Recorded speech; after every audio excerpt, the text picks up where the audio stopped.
warahmatullahi wabarakatuh. Waalaikumsalam warahmatullahi wabarakatuh. Kembali lagi bersama saya Randi Setia Ramadan dari Universitas Pakuan Bogor, program studi ilmu komunikasi.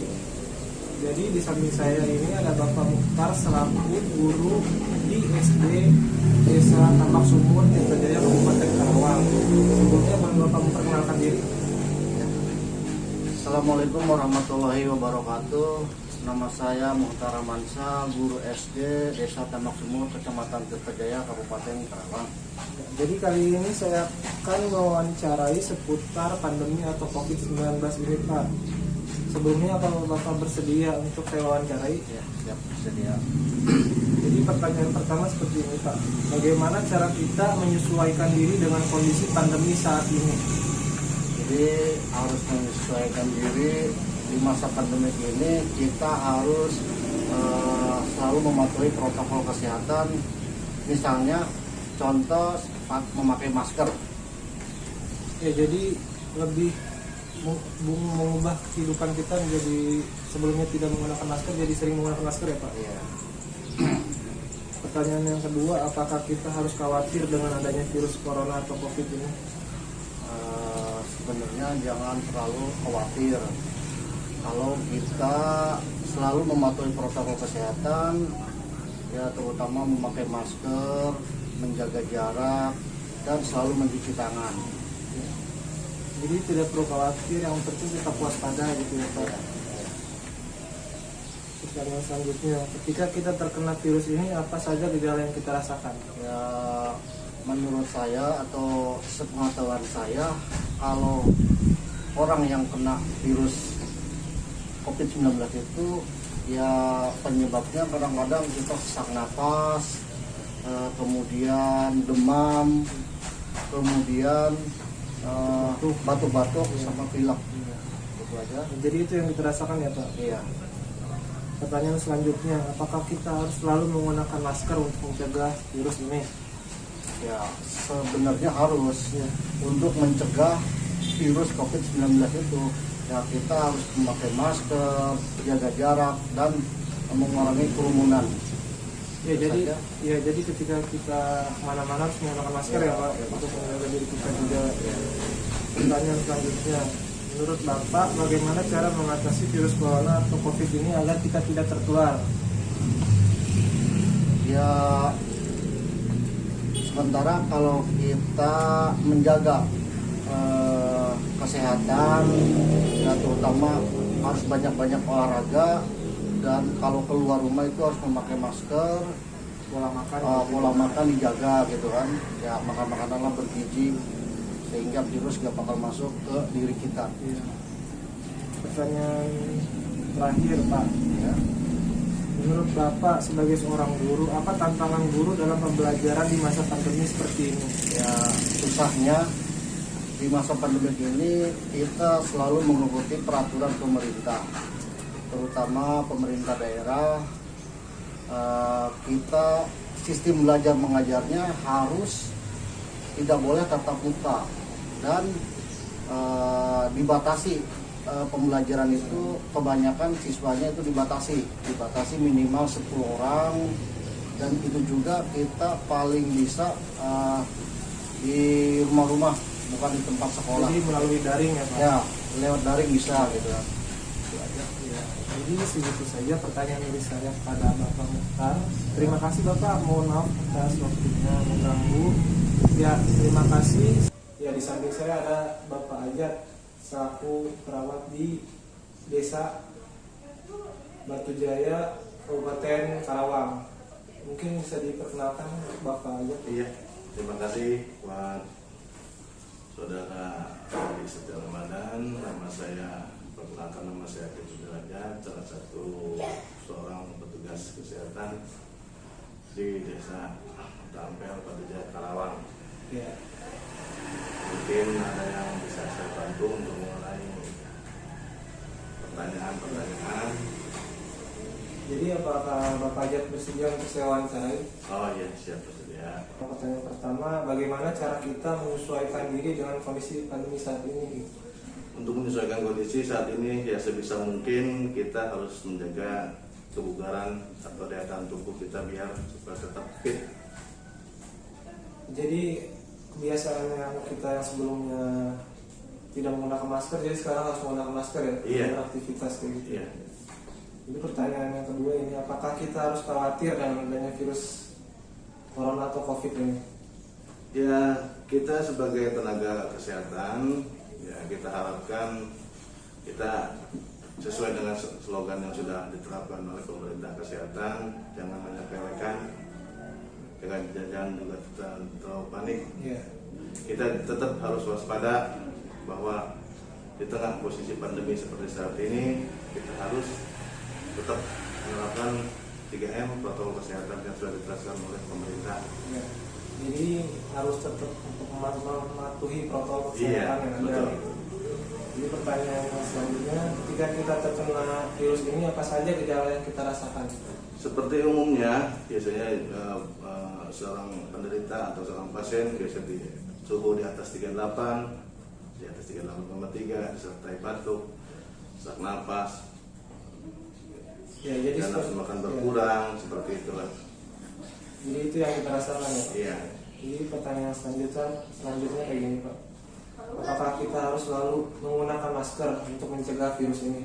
Selalu, karena dengan salah satu penggunaan masker itu diharapkan penularan virus COVID-19 ini diharapkan bisa diminimalisir. Jadi disarankan untuk setiap beraktivitas menggunakan masker. Iya, harus selalu menggunakan masker. Jadi pertanyaan yang selanjutnya kayak gini, Pak. Menurut Bapak bagaimana cara mengatasi virus corona ini atau COVID ini agar kita tidak tertular? Ya, kembali lagi seperti tadi yang saya jelaskan dari awal, itu pun kita harus tetap jaga stamina atau imunitas kita supaya tetap bugar, hindari kerumunan, gitu kan. Tetap selalu jaga masker. Itu. Lebih hidup Ya, sehat, lebih lebih hidup pola sehat, makan ya, juga. pola makan betul. Ya. Nah itu yang harus diutamakan. Yang pertanyaan terakhir seperti ini, Pak. Apa yang dilakukan para perawat di desa di tengah pandemi COVID ini? Apakah dengan adanya COVID ini membuat masyarakat rentan terkena penyakit lain gitu selain COVID?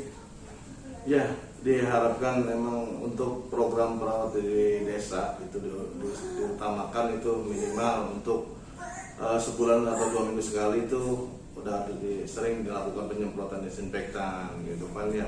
Itu harus tetap dilakukan, yaitu protokol kesehatan yang harus dijaga ketat, memakai masker, menjaga jarak, menjaga kerumunan gitu ya, yang harus tetap selalu diterapkan di tengah-tengah posisi pandemi seperti saat ini. Jadi segitu saja pertanyaan yang saya sampaikan kepada Bapak Ajat ini. Terima kasih untuk Bapak Ajat atas waktunya. Mohon maaf jika saya mengganggu waktunya. Sama-sama. Ya. Jadi terima kasih. Di samping saya ada Bapak Hardian selaku kepolisian di Tirtajaya, Kabupaten Karawang. Sebelumnya boleh perkenalkan diri, Pak. Nama saya Hardian Supriyatna, pangkat saya BK. Saya berdinas di Polsek Tirtajaya sebagai Humas Polsek Tirtajaya. Ya. Jadi kali ini saya akan mewawancarai seputar pandemi atau COVID ini. Apakah Bapak bersedia untuk saya wawancarai? Ya, silakan.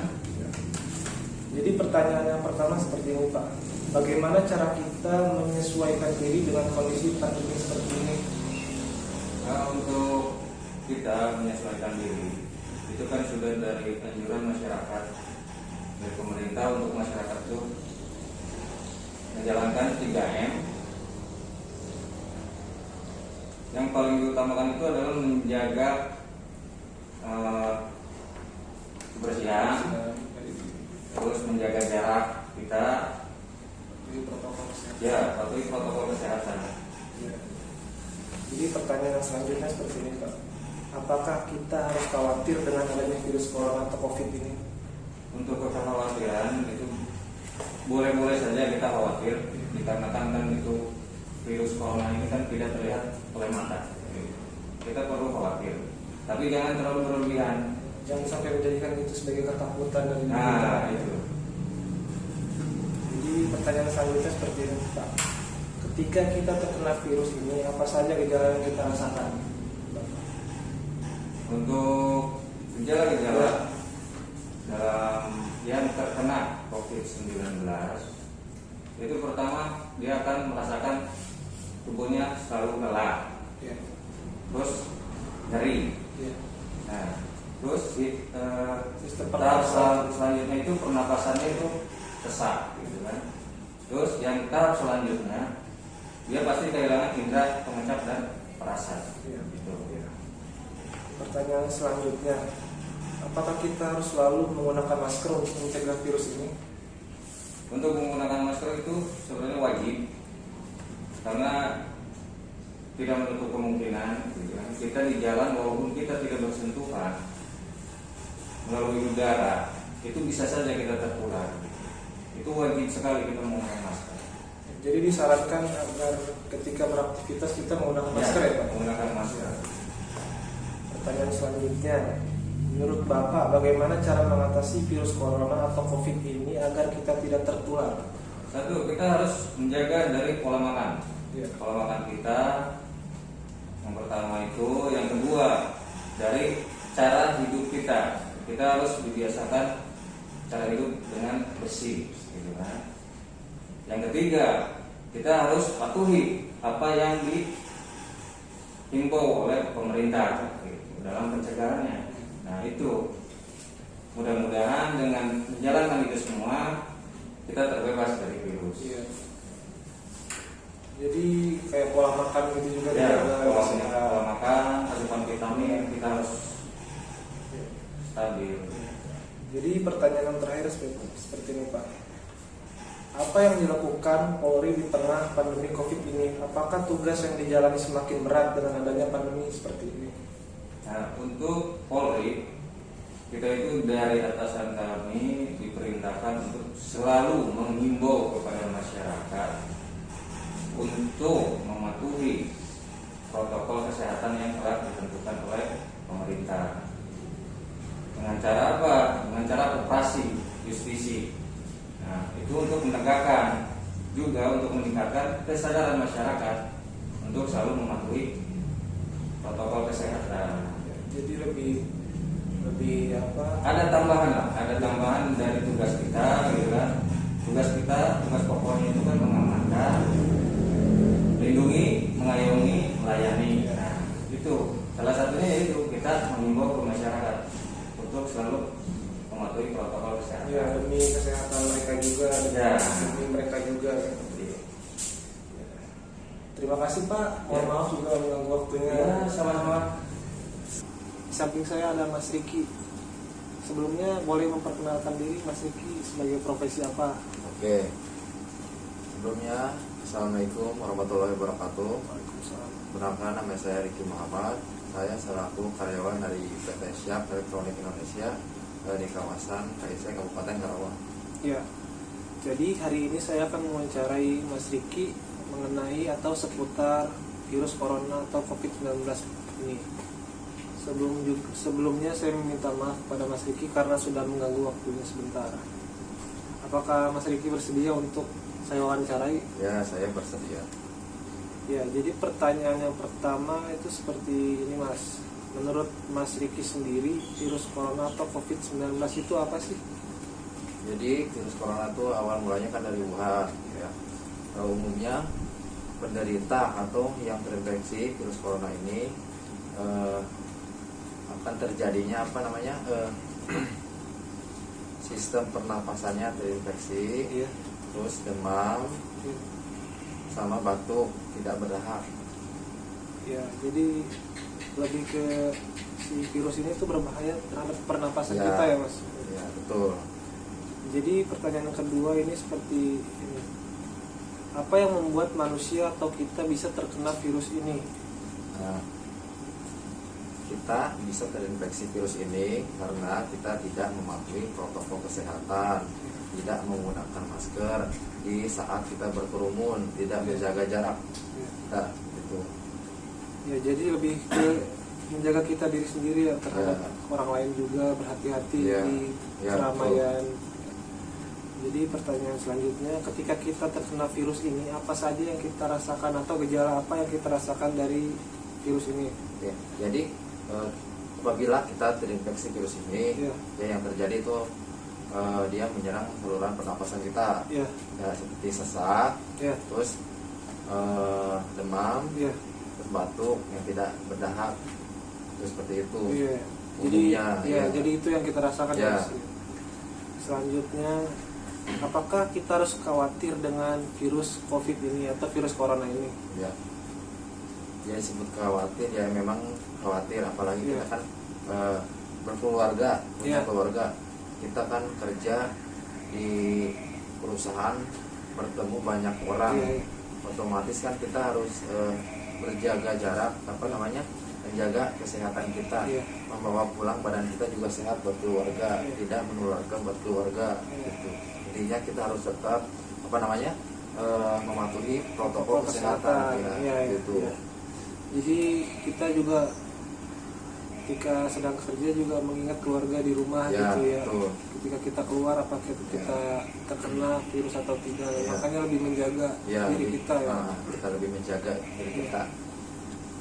Pertanyaan selanjutnya ini, apakah kita harus selalu menggunakan masker untuk mencegah virus ini? Nah, jadi fungsinya masker ini di saat kita berkerumun Ya. atau kita Sedang beraktivitas. sedang beraktivitas, apabila bersama teman atau karyawan-karyawan yang lain Ya. di perusahaan, kalau misalnya dia ada yang lagi flu, Ya. terus batuk, otomatis kan kalau kita tidak menggunakan masker bisa terhirup Ya. sama pernapasan kita, itu fungsinya. Terus seperti itu, apalagi kita harus mengikuti protokol kesehatan, harus menggunakan masker. Ya, jadi lebih disarankan untuk ketika kita beraktivitas selalu menggunakan masker Ya, Mas? selalu menggunakan masker. Jadi pertanyaan terakhir ini seperti ini, apa yang dilakukan oleh perusahaan untuk menjamin karyawannya agar tetap sehat dalam kondisi pandemi seperti ini? Jadi di perusahaan Mas Riki itu perusahaannya menerapkan seperti apa sih? Jadi agar menjamin kita tetap karyawannya agar Ya. tetap sehat. Jadi seperti ini, kita sebelum masuk itu kita dicek dulu suhu, ya. Yang Ya. pertama kita cek suhu. Setelah cek suhu kita normal, baru kita masuk. Nah gitu, kita sebelum masuk tuh ada satpam yang Ya. menjaga-jaga dia. Kalau misalnya kita suhunya normal nih, normal, kita masuk, kita dikasih vitamin, Ya. pari, kasih vitamin. Nah, sebelum kerja itu kita dikasih vitamin. Apalagi kalau shift 1 nih, shift pagi nih, pagi kita wajib senam, tapi tetap menjaga jarak, ya tetap senam, berjaga jarak gitu. Terus yang kedua, jadi di perusahaan tuh ada setiap bulan tuh ada ini rapid test. Ya. Kalau misalnya rapid test ada yang reaktif, nah kita lanjut ke swab test. Ya. Kalau ada nih yang dinyatakan positif, Positif. langsung di WFH, langsung dirumahkan, Iya. gitu, di karantina Iya, iya. 14 hari. Nah setelah itu baru kalau misalnya udah posisi udah sehat lagi, udah sembuh, baru bisa dipanggil lagi buat kerja lagi. Jadi intinya gini, kesehatan karyawan itu mempengaruhi produktivitas dari perusahaan tertentu. Iya. Jadi semisalnya karyawannya sehat semuanya, otomatis produksi kita lancar, Berjalan, ya, ya. berjalan, ya, seperti itu. Ya, jadi seperti itu jawaban dari Mas Diki. Jadi saya hari ini akan mewawancarai mengenai pandemi atau COVID-19 ini. Di samping saya ada Ibu Ike selaku bidan di Desa Batu Jaya, Kabupaten Karawang. Mungkin boleh sedikit diperkenalkan Ibu. Ya, terima kasih Mas Randi. Nama saya Ibu Margabe dari petugas kesehatan selaku bidan yang praktek mandiri di Desa Kuta Ampel, Kecamatan Batu Jaya, Karawang. Ya, jadi gini Bu, hari ini saya akan mewawancarai. Apakah Ibu bersedia untuk saya wawancarai? Oh boleh, mesti. Ya. Jadi pertanyaannya seperti ini Bu, yang pertama, bagaimana cara kita menyesuaikan diri dengan kondisi pandemi saat ini? Ya, terima kasih. Untuk penyesuaian masyarakat terhadap pandemi kali ini mungkin ini udah jalan hampir 1 tahun ya. Kalau ini mungkin banyak perubahan kondisi masyarakat, kebiasaan yang kebiasaan sekarang kan seperti lebih sering mencuci tangan gitu ya, terus tidak terlalu pergi keluar gitu ya, stay at home gitu ya, terus jangan lupa pakai masker gitu. Pokoknya sekarang mah kurangin jalan-jalan lah gitu. Jadi perilaku yang sebelumnya kita tuh tidak ada perubahan ya sebelumnya. gitu nih ya, seperti itu. Jadi pertanyaan selanjutnya seperti ini, apakah kita harus khawatir dengan adanya virus ini atau COVID ini? Sebelumnya mungkin ya terlalu cemas juga tidak usah gitu ya. Yang penting kan kita baik-baik jaga diri gitu, jaga kesehatan gitu, perilakunya dirubah gitu, kebiasaan-kebiasaan, terus pola makannya dijaga gitu ya. Jadi nggak terlalu khawatir untuk Jangan menjadikan itu sebagai ketakutan ya. Jadi jangan terlalu seperti takut ya, apa gitu tetap ya. waspada juga. Iya, seperti ini misalnya ada perubahan apa gitu, cuaca juga mendukung gitu ya. Jadi nggak terlalu mengkhawatirkan lah, yang penting mah bisa jaga diri gitu. Ya, jadi pertanyaan yang selanjutnya seperti ini, ketika kita terkena virus ini apa saja gejala yang kita rasakan? Pada umumnya seperti biasa, demam-demam, flu batuk seperti itu ya, cuman hasil pemeriksaan laboratorium yang lebih mendukung biasanya sih. Seperti gejala-gejala flu biasa yang seperti batuk pilek, demam kayak gitu, yang umumnya kayak Ya itu yang kita rasakan ya. Awal-awal seperti itu, tapi banyak juga yang tidak merasakan gejala juga banyak ya. Makanya kita harus hati-hati, nggak terlalu ini ya. Jadi pertanyaan selanjutnya seperti ini, apakah kita harus selalu menggunakan masker untuk mencegah virus ini? Ya tentu saja ya. Kalau mau pergi keluar jangan lupa pakai masker gitu ya. Setelah pulang ke rumah jangan lupa cuci tangan biar lebih menjaga kesehatan, biar minimalisir virus COVID ini. Jadi ketika beraktivitas disarankan harus menggunakan masker. Selalu ya, jangan lupa sekarang udah berubah semuanya. Harus lebih hati-hati. Ya, jadi pertanyaan selanjutnya, menurut Ibu bagaimana cara mengatasi virus corona atau COVID ini agar kita tidak tertular? Biasanya kita dari diri sendiri dulu ya, apa gitu, banyak minum yang banyak, terus minum vitamin, jaga kesehatan, istirahat yang cukup. Pokoknya sekarang mah banyak-banyak istirahat, terus jaga kesehatan gitu, terus dilarang berkerumun ya. Pola makan juga ya dijaga. Pola makan semuanya sekarang berubah, harus yang lebih sehat. Jadi pertanyaan yang terakhir nih ya Bu, apakah yang dilakukan para bidan di tengah pandemi COVID ini, terutama di desa gitu, bidan di desa? Iya, seperti penyuluhan biasanya yang dilakukan puskesmas ya, petugas kesehatan dari puskesmas biasanya turun ke desa-desa untuk melakukan penyuluhan. Terus karena di desa biasanya tingkat pendidikannya kan nggak sama ya, banyak yang kurang mengerti gitu, harus hati-hati menerangkan dan menjelaskannya, biasanya seperti itu. Jadi nggak semuanya cepat memahami gitu ya, harus disesuaikan dengan tingkat pendidikan biasanya. Jadi harus ada penyuluhan secara terus ya, penyuluhan gitu, terus-terusan, terus adanya apa penyemprotan ini ya, disinfektan ke rumah-rumah gitu ya, tempat-tempat ibadah kayak gitu biasanya. Jadi seperti itu pertanyaan yang saya tanyakan kepada Ibu Ike. Terima kasih ya Ibu. Maaf mengganggu waktunya sebentar. Sama-sama Mas Randi, semoga cepat berlalu COVID ini. Ya, amin. Ya, terima kasih. Sekian. Wassalamualaikum warahmatullahi wabarakatuh.